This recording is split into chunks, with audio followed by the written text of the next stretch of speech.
And it was also that, and it's the start of many different meetings that we had with Barbara over the years. Now, who can forget, for instance, the Scout retreats, particularly those that we had in common. And sometimes later we went to Sycamore Springs up at San Luis Obispo, and we had another one in, oh God, where was it? Come on, Steve, think. That's all right. The wine again. But so, and those retreats attracted people from all over the information profession, librarians of every stripe, because one thing that was always unique about Scout is that it wasn't just academics, and it wasn't just publics, and it wasn't just special librarians. It was all of those, and then people from the vendor side as well, people like Randy and George and the rest of it. So we had a whole variety of people that came. So all of us getting together in that wonderful setting for 3 days of hard work, playing, drinking, talking late into the night. In fact, I specifically remember getting shushed by the people at Casa de Maria because we were out there at 2 o'clock in the morning having a great time, right? So if you can imagine getting, librarians being shushed, that's the kind of people they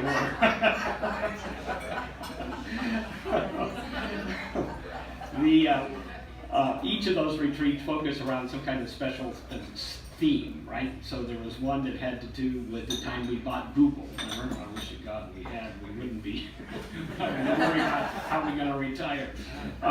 Another time we came up with the Scout scales, which actually was a method of rating databases. And when I was doing just a little bit of research for this, I went and looked online, and there were actually people that had applied those scales. And I think that was largely due to a lot of what Carol Ebbinghaus had done. Because a lot of those places where a lot of the work that had been done had to do with legal databases. So they're applying, they didn't get too much farther than that, but at least it was a great time. Actually, court recently, my court recently cited to the Scout scale. Wow. Yeah, they said, do you know about this book, Web of Deception? I said, yeah, I have a copy. I wrote 3 chapters. Wow. And, so, yeah, it's still alive. Yeah, it's pretty amazing. And actually, a lot of it was in the legal world. Now, what we had hoped, of course, is that it would apply to everything, and people will be coming and licensing them so that we all could get rich and famous. So it happened to some extent. Okay. And then there was the other time, and I think Randy actually was involved in this, where we came up with a Scout communicator. You remember that time? And the deal was it would be like the Star Trek thing, and you had this little thing on your, in your little badge, and you slapped it and asked whatever questions you wanted, and come back with an answer, if I remember correctly. Now, the interesting thing is that was really the forerunner of this.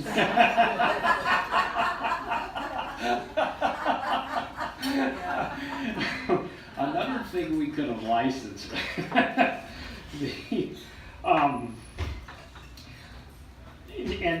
So all of us here in this room worked hard to make those kinds of things, make those retreats happen. But it was Barbara that came up with the ideas, and it was Barbara that was kind of the glue that held us together, and it was Barbara, that flogged us into shape on Sunday morning when we were so tired of talking for 3 days straight we could hardly think.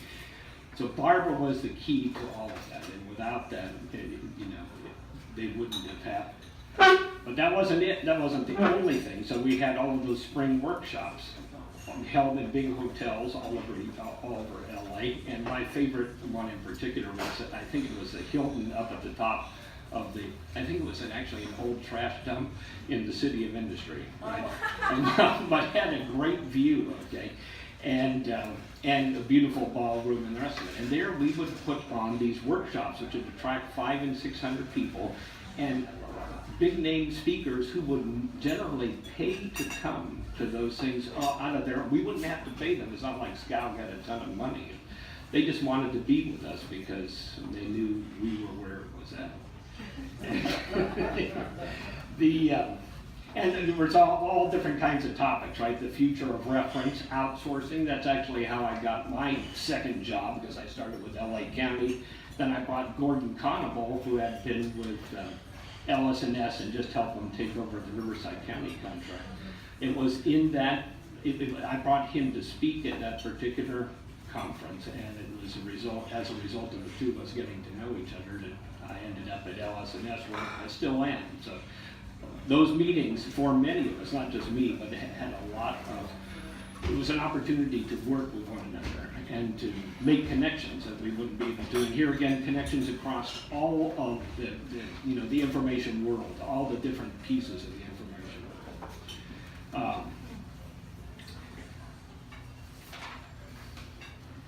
And it wasn't just SCOUG either. Who can forget the rousing talks that BQ gave at the online conferences, right? Or breakfast with Barbara, an internet librarian, where a bunch of librarians would get up at an ungodly hour, which I call 8 o'clock in the morning, to come in and listen to Barbara pontificate, okay, in front of, 200 and 300 librarians. Those were massive gigs that she did, and she could hold that audience. It was an unbelievable thing. And speaking of public speaking, I've never known anybody who was as comfortable, perhaps except for Randy, on stage as BQ. I remember the two of us were driving up to a conference in San Francisco where we each had to present something.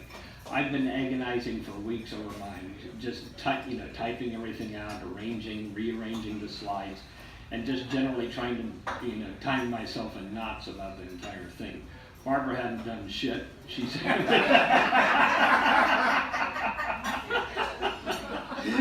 she said she was just going to jot down a few ideas on something that evening and go over the audience wanted to take her. I don't have to tell you who did the better presentation.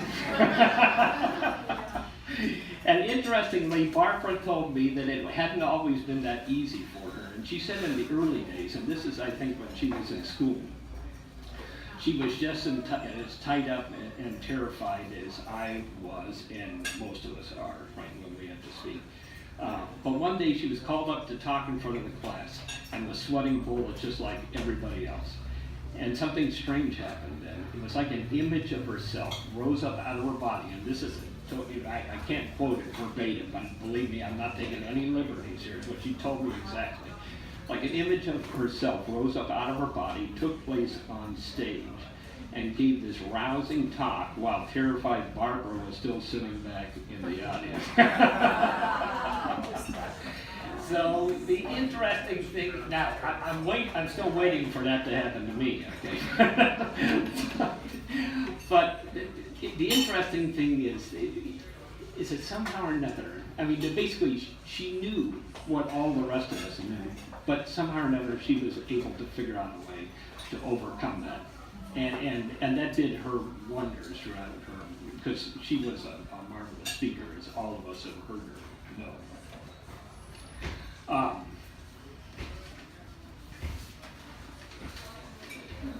On top of that, she was the best editor I've ever known. I could bring her something that was supposed to be 2,000 words, and typically for me I would go like 3,500.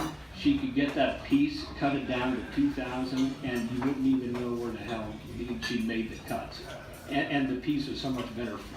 She also had a great knack with titles. I one time wrote a piece called, reference after the time of Google or something of that order. And she came back to it and changed the title to The Decline and Fall of the Library Empire. And that piece went viral all over the world, and it was primarily just on the strength of that title alone. So that was the kind of ability she had. Wonderful editor and a wonderful and wonderful with titles as well.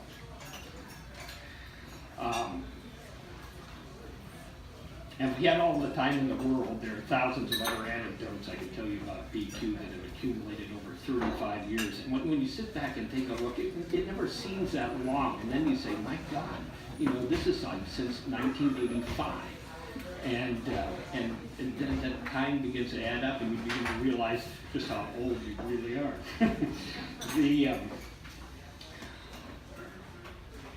And one of those anecdotes is, of course, as we all know, and whoever put together the flyer for this thing, is that Barbara was able to recite verbatim dialogue out of hundreds of classic movies.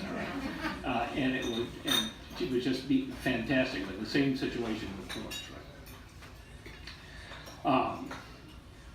But I can tell you those anecdotes, but I still couldn't come close to conveying exactly, just what a marvelous person and a true force of nature she was, and how much she meant to me and to all of us in this room and to the profession as a whole.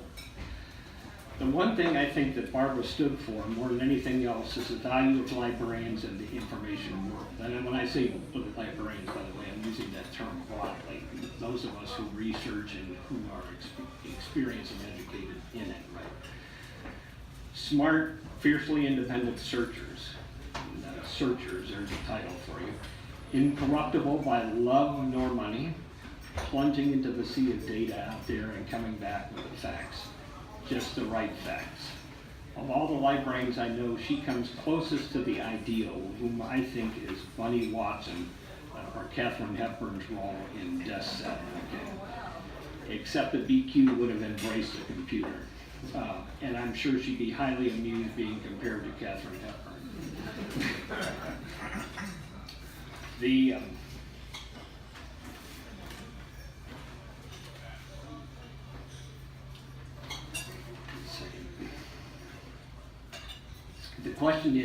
The question I have now is, who will stand for us and for the value of what we do now that BQ is gone? As I look around me here, and this, I wrote this morning anticipating who might be here, things don't look promising. Now, just a second. I don't mean that in a derogatory way.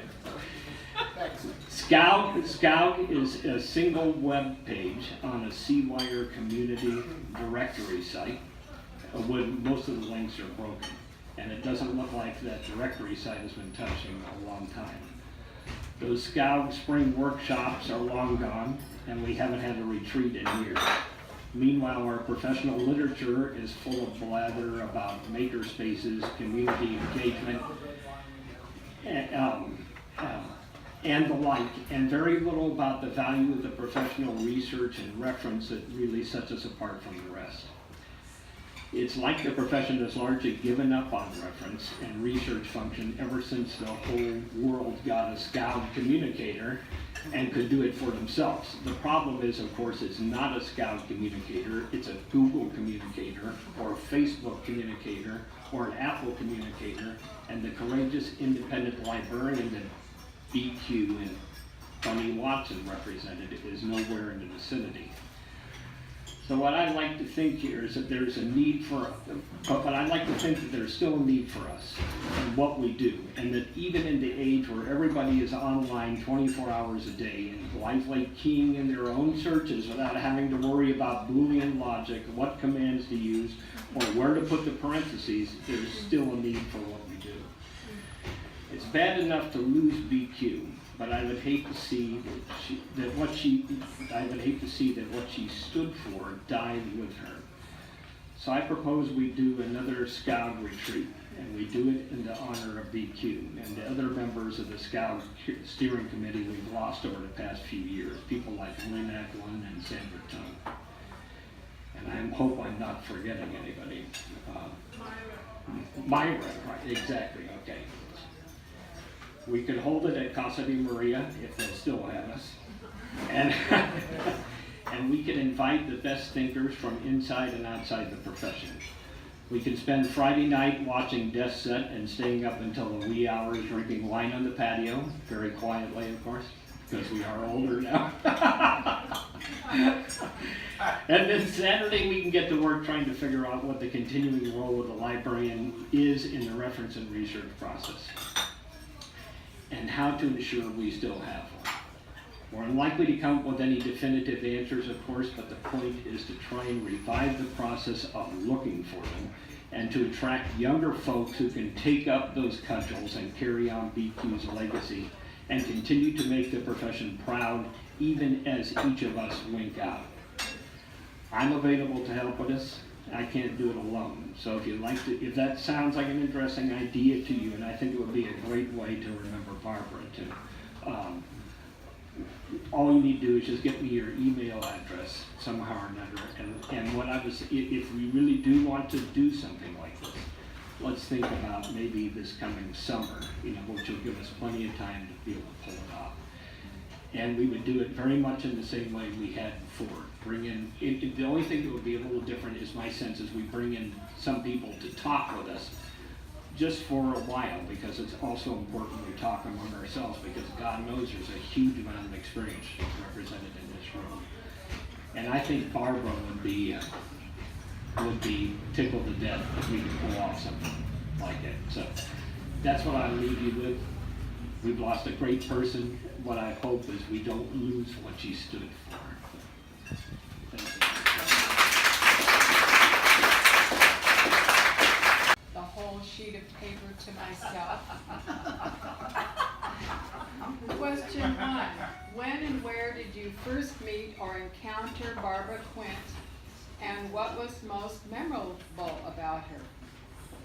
Well, oddly enough, my response isn't responsive. What I wrote was when I crashed a SCALD board meeting. I remember that very clearly.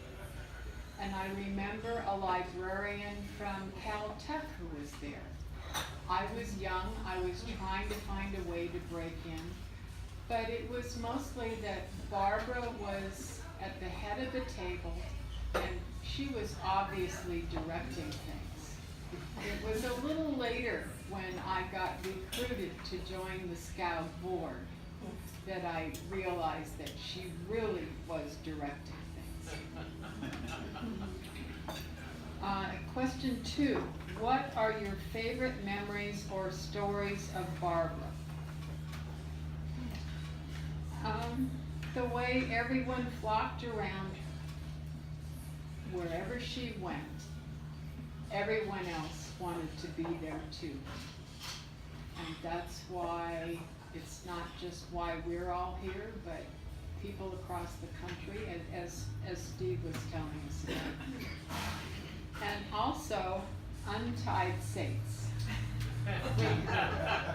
That really stuck with me. It was maybe Barbara's favorite example of what you would miss with typos. And she had come up, I think, with every typo she could think of, and had lots of results that she produced from searching on these typos.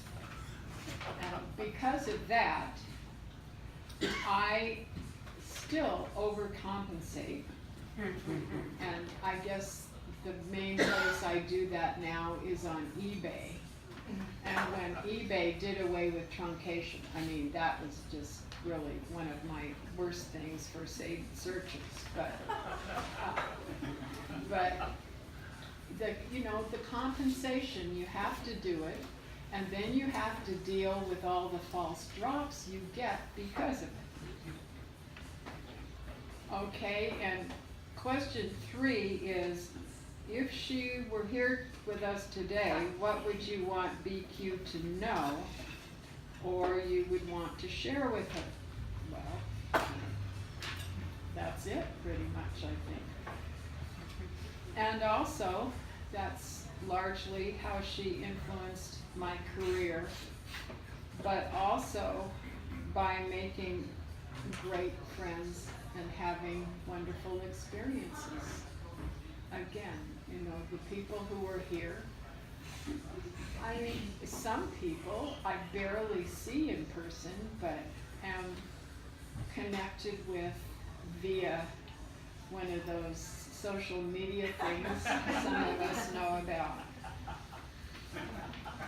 So I really hope, I would like to, Barbara really blew me off when I tried to, she was so annoyed that I was even suggest to her, I called her on the phone and wanted, did she really do this? How, if I saw her endorsement of a political candidate. I wanted to be able to be in touch with her. Well, I think some of you know that she didn't resonate with social media. All right, question 5. Complete this sentence. Barbara Quint is chuckling to see us all here and hear what we have to say. I'm sure you're right.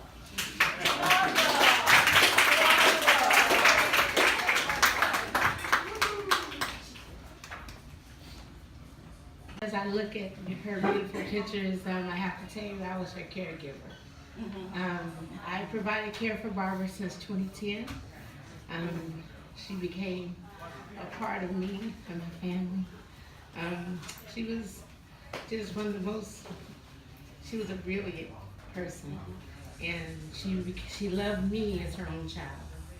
I used to always laugh and tell her, "God, you adopted a little black girl." And she go, "I love you." And I'd come in, and my daughter would go with me, and she'd always give me a big kiss, and she'd go, "I love you."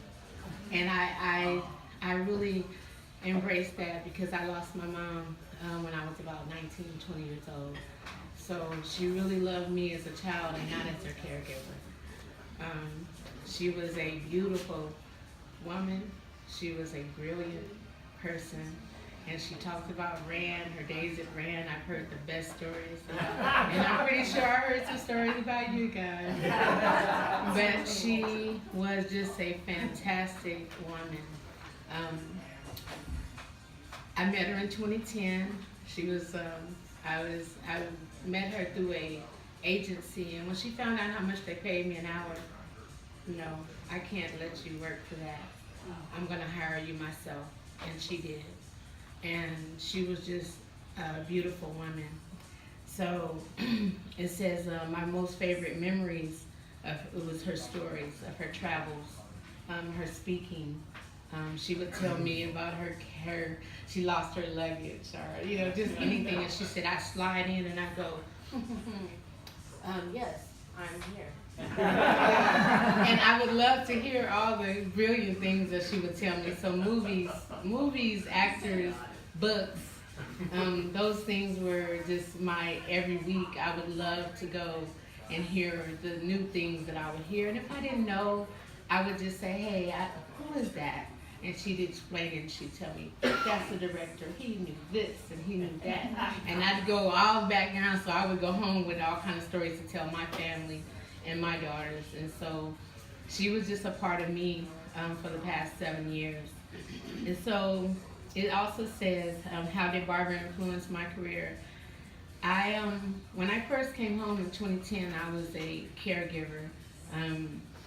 I actually was a customer service supervisor for DirecTV. And so when I came home, I didn't have a job at DirecTV right away. But I did get back in with DirecTV, but I still took care of Barbara. I promised her that I would take care of her no matter what. And I even moved to Moreno Valley. I live in Moreno Valley. And I didn't tell her for about 2 years that I had moved. But I didn't tell her because I didn't want her to think that I wouldn't come to take care of her. And I still went. And so I would go as early as 4 o'clock in the morning. And she'd be right there with me. And she'd go, it's time for my early bath. Oh. And she was just a part of my whole everything. So she influenced my career by saying, you go get it. Whatever it is that you want, you do it. You don't take no for an answer, and you go for it. And so I have, and right now to this day, I'm still dispatching, have my computer open now, and I'm dispatching for about 125 technicians. So she encouraged me to have my own business. I'm a contractor for DirecTV, and she was just encouraging all over for everything for me. So as I complete this sentence, Barbara Quint, she will be my love forever. And I am Tony Johnson. I am her personal caregiver for 7 years. You guys have a I'm the person who knows Barbara the longest except for Pat, who was in pre-clearance with her, Pat Duggan. And I was very sheer dumb luck to go to college with Barbara. And I was so intimidated. I mean, went to a very, very small Catholic high school, all girls in Lincoln Heights. And here I was in a 4-year college on a scholarship. Hope I don't cry. Which one, Eva? Immaculate Heart. Immaculate Heart, okay. And she always knew. And people were always talking about Macaulay and Trollope, and everybody was talking about these people. Who's Macaulay? Who's Trollope? Well, like her caregiver. I'm sorry, I forgot your name. Tony. She would explain it to me very kindly. And then I got to library school. Everybody's talking about Elsie at Immaculate Heart. Barbara, who's Elsie? Library of Congress. Good thing I asked, huh? I just thought it was E-L-S-I-E. Now I'm turning red. So then we shared an office, which was like post-grad, you know. Barbara, what's logistical? Well, that's so-and-so. Well, what's this? It was Vietnam, and we were subject catalogers, and we had all this report literature. Okay, logistical, what's this and what's that? God. And then she began my cultural education because I came from a, poor family. We didn't have a lot. Every lunch, we'd go to Bruno's. Anybody know Bruno's on Washington? Yeah. We're gonna go to King's Head Pub, we're gonna go here, we're gonna go, and every lunch she'd take me and show me what fork to use, what to order, what's this, what's that. Then, she was so smart. I was playing beach volleyball at lunch. So lots of the researchers who played beach volleyball with me, if they came to the reference desk, they'd come down to our office to say hi, because I knew a lot of the people. And of course, Barbara was very entertaining. She could talk and work. I couldn't. 5 o'clock, she was out of there. And I had a stack of reports that I hadn't cataloged yet, right? It's terrible. So then I ran to go to UCLA, and she started a dinner club with me and Pat and Lynn Lawrence. Pat and Lynn were at Rand. And the 4 of us would have dinner at Barbara's, and she would get the Gourmet magazine and cook herself personally, from the appetizer to the main course, and she would do pairings. They didn't call it pairings then. She would come out with okay, we're gonna have so-and-so with this course, and we're gonna have so-and-so with this course. And she would make the dessert. And she was so generous, so generous. And then when she became more ill, we'd go and she would hand out menus. Whatever you want, I'm paid. And I would go, okay, great, I want, And in fact, the woman here, the hostess, Lucy, I haven't seen her today, but when we began to make the arrangements, it was Aggie's idea to come here. She knew Barbara, and if the other servers were too busy to deliver Barbara's meal, Lucy would take it to Barbara. So she knew Barbara. And the people who came from Louise's, Pretoria, and what have you, knew Barbara. And she had that. She had so many sides to her personality, and she had that imperial side. And I would sit there and would just love the show. This is Barbara Quint. We are going to have da-da-da-da-da. My address is, and of course they knew it backwards and forwards, but they let her, be imperial. I mean, I could talk a lot. But one more thing about her generosity, I was married at 19, I was still in school, and we didn't have a lot. My husband was a brooch maker apprentice, and he became a fireman, but she was so generous. At Christmas, these enormous expensive gifts for us. That was Barbara. Now I'm gonna cry. Yeah. Off camera. I first met Barbara, I think around 1980. I had started at the Los Angeles Times as a research librarian in 1978. Over those first couple years, they were having an overhaul of the management. And the nice gentleman who'd hired me had come up the ranks like a lot of people at the Times did in those days, which was he was a copy kid. And then when he really didn't go into a specialty, they said, what should we do with him? We'll make him head of the library because it really doesn't matter. Well, during that time, first 2 years I was there, they decided to hire a management consultant to look for a real librarian. And they picked someone who used to run the library at Rand Corporation. And when this person came on board at the Times, I saw it as my opportunity to cement my job at the Times. I had initially been hired with one other person to create the Los Angeles Times database. You're all supposed to laugh at this point because how were two fresh librarians, fresh out of graduate school, going to create a Los Angeles Times database? Well, I thought I better do something here because we had spent 2 years in a vault, literally in a vault, in the back, with a computer. I think we were transcribing stories in, I'm not sure. I, sort of blanked that out. But when this former Rand librarian came on board, I thought, okay, job preservation. So I went up to her, and in graduate school, I had specialized to the extent one could in the 70s in computer searching in libraries. And my graduate school was very good about sending some of us to different seminars, places.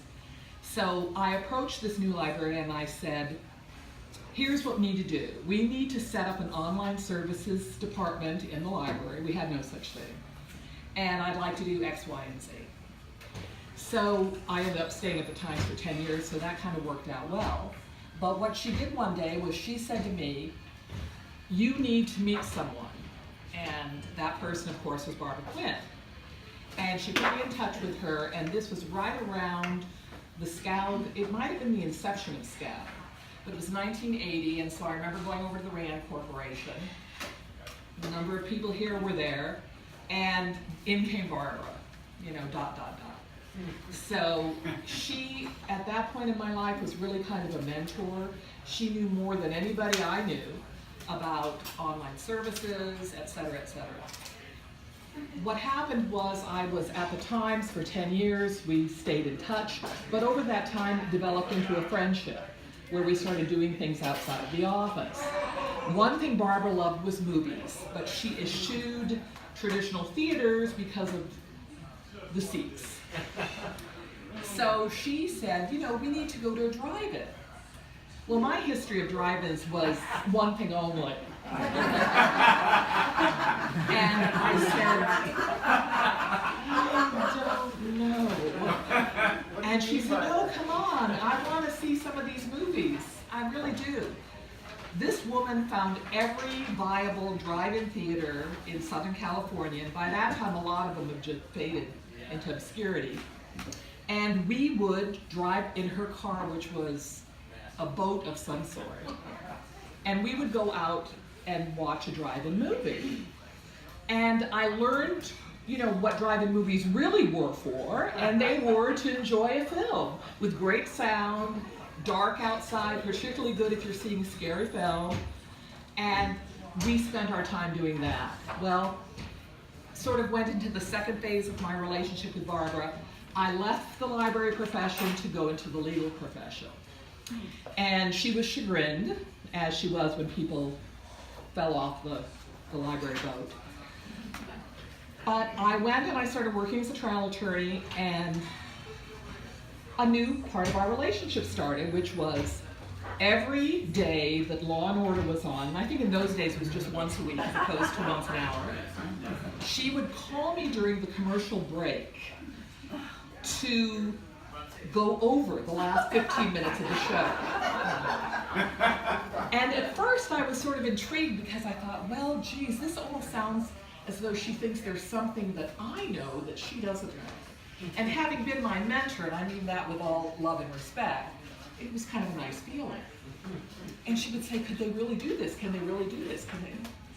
So I have to admit that early on I got kind of tired getting called every 15 minutes to talk about it, but that was Barbara. I mean, she loved doing that. If it had to do with television, if it had to do with movies, if it had to do primarily with talking, she embraced it all.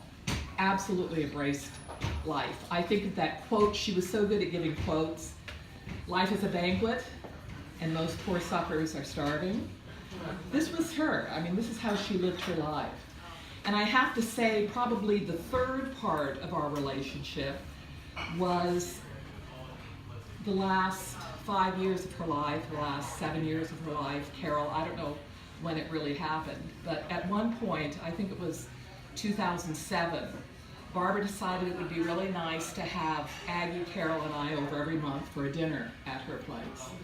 And I remember at the time thinking, this is fantastic because it will give her the opportunity to have people who are living in the trenches life come and, you know, share with her what's going on out there. And it also allows us to continue getting the great stories. You know, she wasn't exposed to real life day to day a lot during the last few years of her life, but she was an avid reader and she was an interesting person, and so she could still tell a story and still relate to us from her vast reading and her thinking and the mind always working. And so those dinners together I hold precious. Was a nice way for her life to end up and for our lives to end up as friends of hers. Not just work friends, but people who really, you know, kept the relationship going over the years. I loved her. She was cantankerous. Everyone knows that. We had many periods during our 35-year friendship where we wouldn't talk for a while. And that used to bother me, except listening to people here today, it probably happened to more people than just me. And so, dear Barbara, for all the times we fought, and for all the times we didn't speak, I was one of the lucky people that happened to. You are all librarians, and I am a client. I first met Barbara when I joined the RAND Corporation in 1972, 1973, and I was assigned a topic. I can't remember the topic. And I went down to the library, and I encountered Barbara Quint, and I said, "This is the topic." "Oh yeah, no problem. We'll do a search for you." Well, I was then working on my PhD, struggling on my PhD at UCLA in economics. I didn't know about computer searches at all.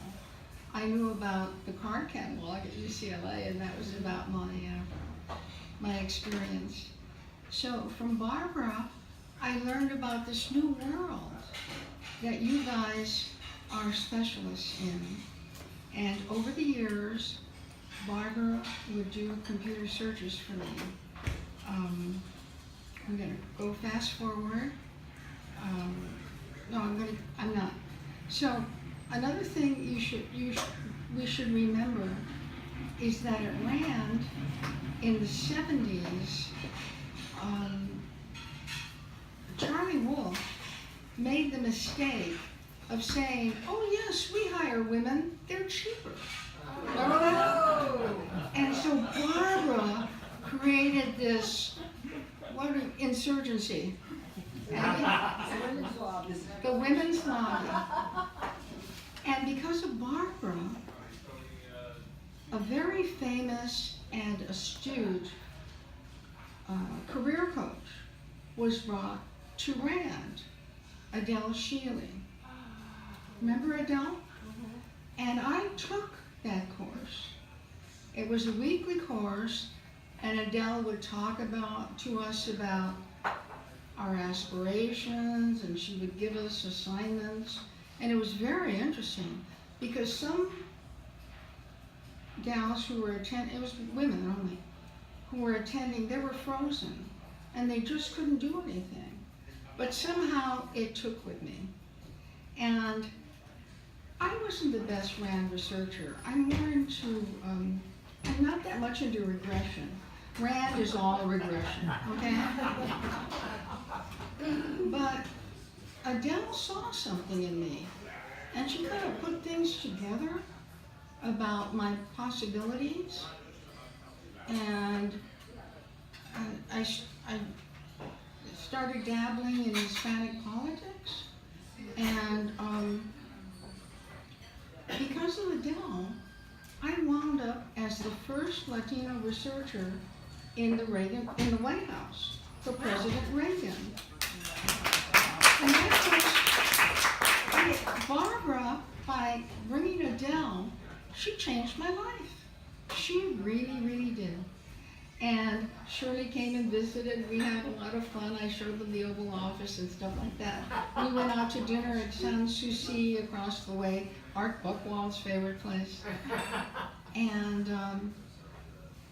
I would still, the White House has a tiny library on the 4th floor. Nobody knows about it. I went there and I explored it and I said, this is not for me. So I would call back, I'd call Barbara and Shirley, and they still did researches for me. And I wound up in a women's working group at the White House, and my name was on the front page of the Washington Post. So anyway, oh, and then later, Pete Wilson learned about me, and he nominated me to be a regent of the University of California. Well, of course, I called Barbara, and I said, would you please do a search for me? Because I wasn't up on the regents. She did a 1-year search on everything having to do with University of California regents. And at that time, when you're a Republican and the Dems are in charge, they interview the Republican nominees. And there were like 3 of us, and I did the best. And afterwards, my husband said to me, you prepared too hard. Well, it was Barbara. He told me I spent too much time on it. So this woman literally changed my life. My favorite memories are of Barbara, when I think of her, is that I realized she loved me, because she would say things to me that only someone who loved me would care about. Let's see, she would take time for me. I sometimes have the time to write articles, and she would read them, and well, she also edited my articles before, sometimes, so she did both. But if she would edit, and she'd get back to me with her criticisms, suggestions, and then when I read, just recently, this year, she came back and she said why she agreed or whatever. I can't remember exactly what it was. So I think that shows, well, I felt the love, but I think it shows a lot of love because she took time for me. Remember one time we were there, maybe it was the time that we visited with my husband, and she challenged him. She said, well, I don't really know you. I'm not sure of what you're saying, but I know what she's saying. I can't remember what the topic was, but I thought that showed a lot of courage. My husband was a UCLA econ prof, and people normally didn't challenge him. But Barbara had the courage. I know she's listening, and I know that she knows how much we appreciate her. And what I would say, Barbara is a person who opened up new vistas for us. I think all of us, I know certainly for me. Thank you. In awe of her. She was a force to be reckoned with.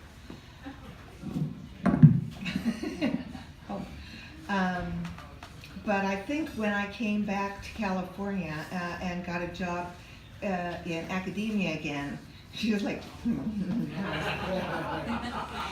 I need an article, and you need to write. And so I wrote, I forget what article it was. She told me what she wanted, and I said, well, I could do that. Always with sort of a legal leaning. And then she said, I need another article. And I said, already? And she said, well, you're a columnist. Oh,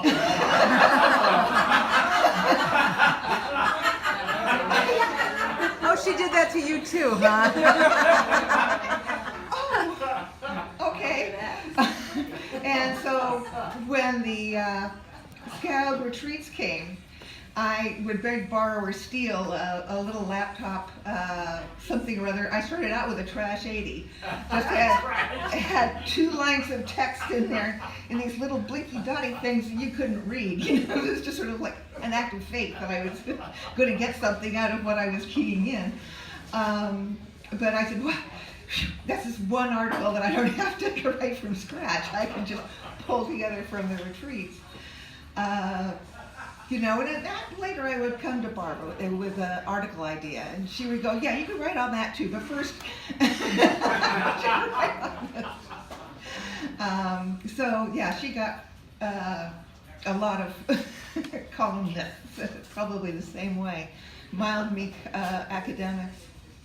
When somebody was remembering Untied States, we used to have a game where we would find weird things in the catalog, and Holy C Holy was one of her favorite C references.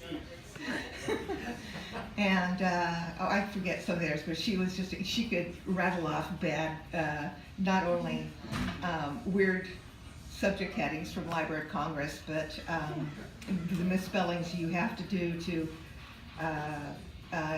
get a good result. I remember she had like a page and a half of oars for child, youth, elementary, girl, boy. I mean, it was like a sheet and a half of oared things to make sure that you did not miss something when you were looking for something to do with somebody 8th grade and under. It was just amazing. So how did she change my career and my life? Well, she was forever a friend, a wonderful editor. Without her, I would never probably have written anything. And now I've, you know, got a resume that looks like something. But there was a time when she had sort of a legal issue, and I said, you know, why don't you tell me about this? Maybe I can research it for you. And she said, no, I have a lawyer. Susanna. Oh, okay. But she was a longtime friend and mentor and editor, and she created a writer out of whole cloth because she didn't have a lot to start with in this case. Thank you. I think in the beginning, I just want to follow her. I'm the little fan that just follow her. I want to catch whatever wisdom coming out of her mouth. And then I realized the best way to get to know her more is to become part of the Scout board. So I kind of just went to the meetings, and I think I helped put together some of the spring workshops. And I think there's one, it was what if we bought dialogue. I think that's the one. And I think we actually invited the dialogue new CEO, and he made some outrageous statements, and we were all like, what? Where did you come from? Corporate world. But I think at a retreat, we kind of have to come back, and I think each of us kind of like in some ways like bring some of the ideas in our work. And I think another thing I remember, she was saying, another show she liked was MacGyver. And she was saying, somebody at one of the librarian at the TV studio should actually offer at the end of each episode, just to say, here are the books related to the techniques, the skills that MacGyver was doing at that time. I still remember that. I don't think that really happened, but one of these days something could happen. And that's what I think Barbara a lot of, for me, just all those little ideas and little things, and she instilled in me like they could happen if you take the action to do it. Just go ahead, do it.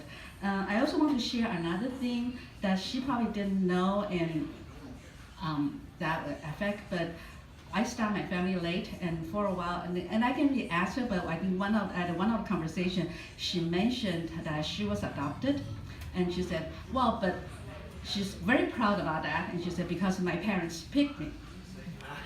And then just things kind of go through, and I end up adopting my daughter, and I don't know when or whatever, I somehow had that I said that line to my daughter, and last year, my daughter's just in high school for freshman, and she told me that in middle school, one of her schoolmates was teasing her about being adopted, and she had to come back. Your parents are stuck with you. My parents picked me. Barbara.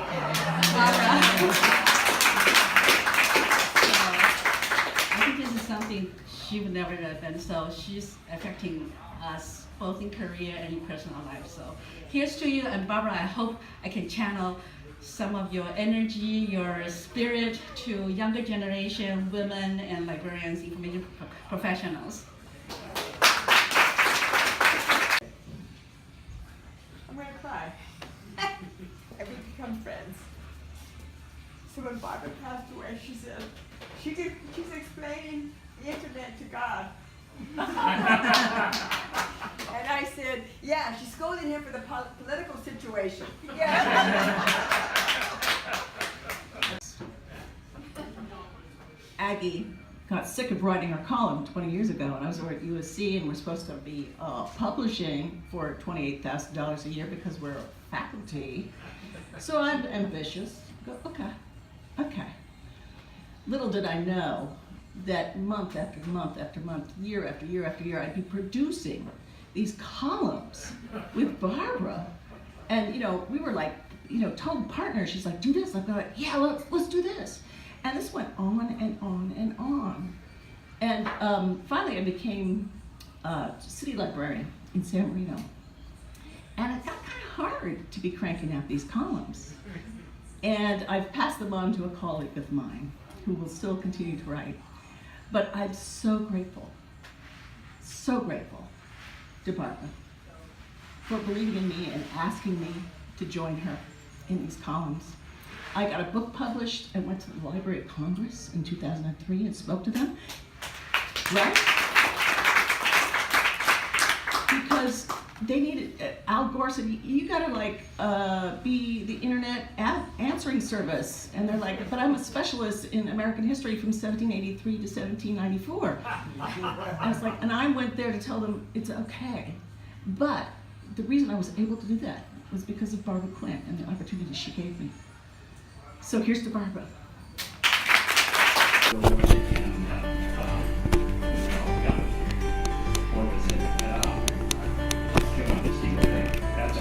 The wine again. But so and those retreats attracted people from all over the information profession, librarians of every stripe. Because one thing that was always unique about Scout is that it wasn't just academics, and it wasn't just publics, and it wasn't just special librarians. It was all of those, and then people from the vendor side as well, people like Randy and George and the rest of it. So we had a whole variety of people that came. So all of us getting together in that wonderful setting for 3 days of hard work, playing, drinking, talking late into the night. In fact, I specifically remember getting shushed by the people at Casa de Maria because we were out there at 2 o'clock in the morning having a great time, right? So if you can imagine getting, librarians being shushed, that's the kind of people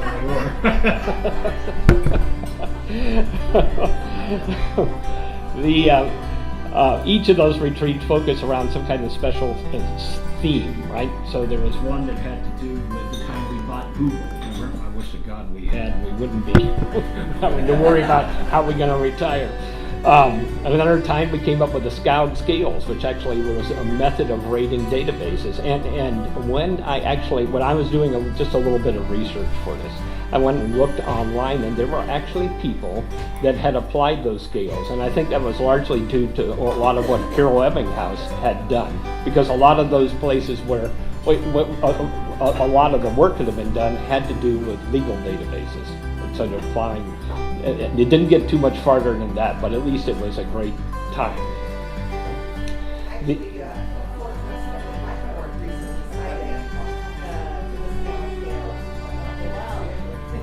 Amazing, yeah? You know about this book, Web of Deception? I said, yeah, I have a copy. So, yeah, it's still alive.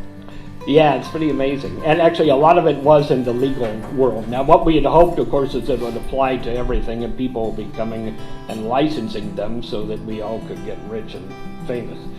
So it happened to some extent. But okay. And then there was the other time, and I think Randy actually was involved in this, where we came up with a Scout communicator. You remember that time? And the deal was it would be like the Star Trek thing, and you had this little thing on your, in your a little badge, and you slapped it and asked whatever questions you wanted, and it would come back with an answer, if I remember correctly. Now, the interesting thing is that was really the forerunner of this.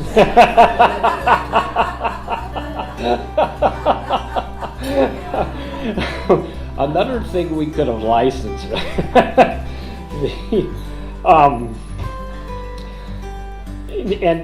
So all of us here in this room worked hard to make those kinds of things, make those retreats happen. But it was Barbara that came up with the ideas, and it was Barbara that was kind of the glue that held us together, and it was Barbara, that flogged us into shape on Sunday morning when we were so tired of talking for 3 days straight we could hardly think. So Barbara was the key to all of that, and without that, they wouldn't have happened. But that wasn't it. That wasn't the only thing. So we had all of those spring workshops held in big hotels all over LA, and my favorite one in particular was, I think it was the Hilton up at the top of I think it was actually an old trash dump in the City of Industry, right?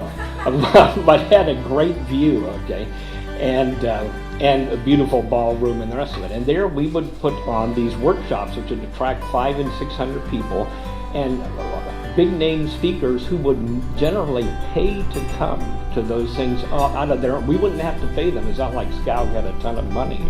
They just wanted to be with us because they knew we were where it was at. And there was all different kinds of topics, right? The future of reference, outsourcing. That's actually how I got my second job, because I started with LA County. Then I brought Gordon Conable, who had been with LS&S, and just helped them take over the Riverside County contract. It was in that, I brought him to speak at that particular conference, and it was as a result of the two of us getting to know each other, that I ended up at LS&S, where I still am. So those meetings, for many of us, not just me, but had a lot of, it was an opportunity to work with one another and to make connections that we wouldn't be able to. And here again, connections across all of the information world, all the different pieces of the information world.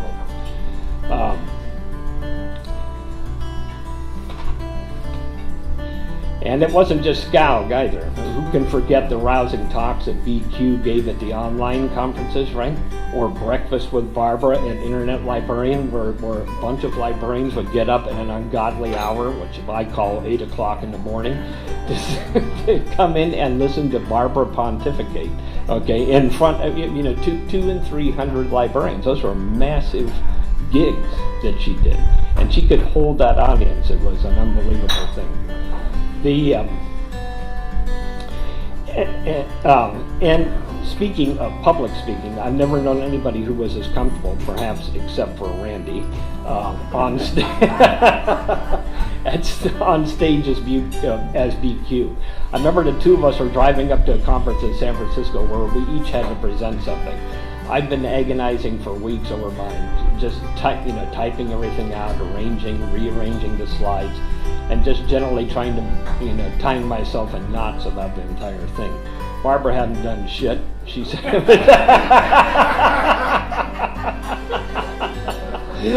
she said she was just going to jot down a few ideas on something that evening and just go where the audience wanted to take her. I don't have to tell you who did the better presentation. And interestingly, Barbara told me that it hadn't always been that easy for her. And she said in the early days, and this is, I think, when she was in school, she was just as tied up and terrified as I was, and most of us are, right, when we have to speak. But one day she was called up to talk in front of the class and was sweating bullets just like everybody else.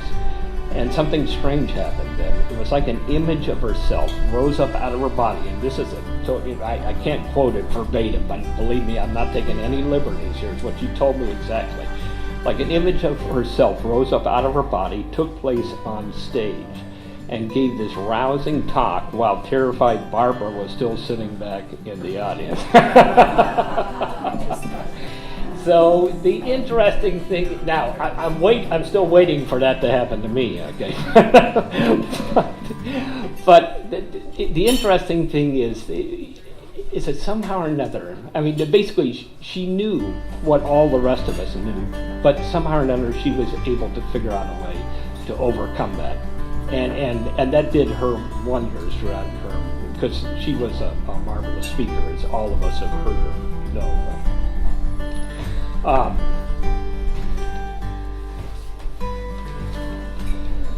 On top of that, she was the best editor I've ever known. I could bring her something that was supposed to be 2,000 words, and typically for me I would go like 3,500.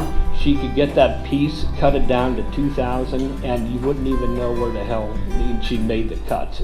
And the piece was so much better for it. She also had a great knack with titles. I one time wrote a piece called, reference after the time of Google or something of that order. And she came back to it and changed the title to The Decline and Fall of the Library Empire. And that piece went viral all over the world, and it was primarily just on the strength of that title alone. So that was the kind of ability she had. A wonderful editor and a wonderful and wonderful with titles as well.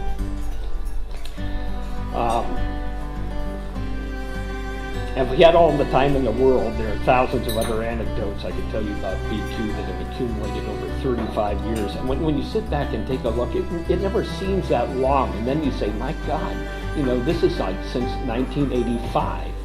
And then that time begins to add up, and you begin to realize just how old you really are. And one of those anecdotes is, of course, as we all know, and whoever put together the flyer for this thing, is that Barbara was able to recite verbatim dialogue out of hundreds of classic movies, all right? And she was just fantastic. But the same situation with books, right? But I can tell you those anecdotes, but I still couldn't come close to conveying exactly, just what a marvelous person and a true force of nature she was, and how much she meant to me and to all of us in this room and to the profession as a whole. The one thing I think that Barbara stood for more than anything else is the value of librarians in the information world. And when I say librarians, by the way, I'm using that term broadly. Those of us who research and who are experienced and educated in it, right? Smart, fiercely independent searchers. Searchers, there's a title for you. Incorruptible by love nor money, plunging into the sea of data out there and coming back with the facts. Just the right facts. Of all the librarians I know, she comes closest to the ideal, whom I think is Bunny Watson, or Katharine Hepburn's role in Death Set, okay? Except that BQ would have embraced a computer. And I'm sure she'd be highly amused being compared to Katharine Hepburn.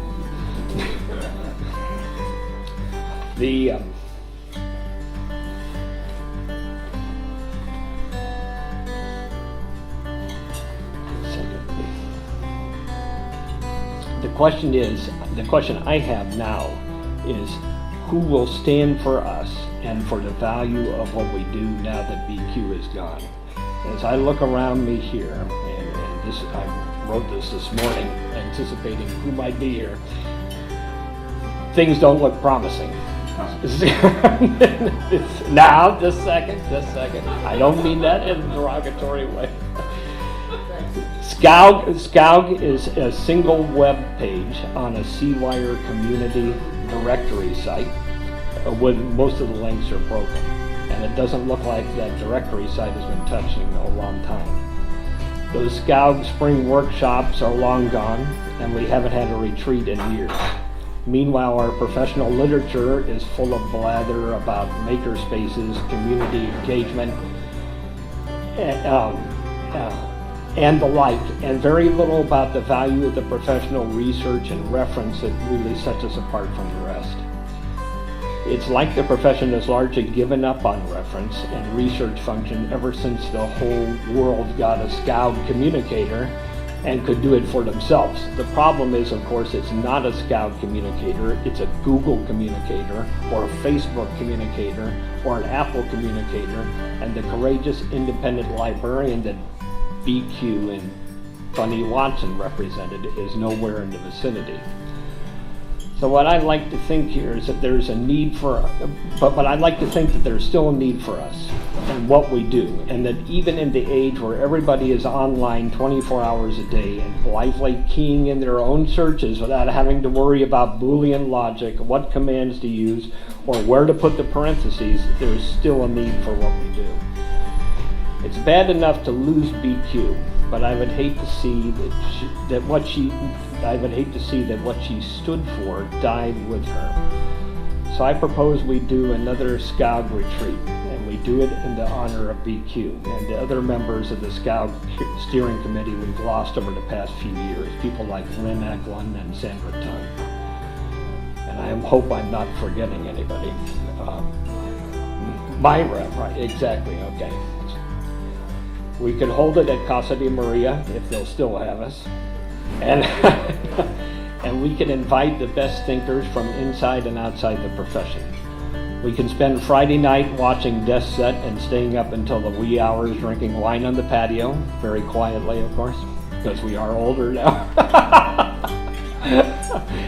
And then Saturday we can get to work trying to figure out what the continuing role of the librarian is in the reference and research process, and how to ensure we still have one.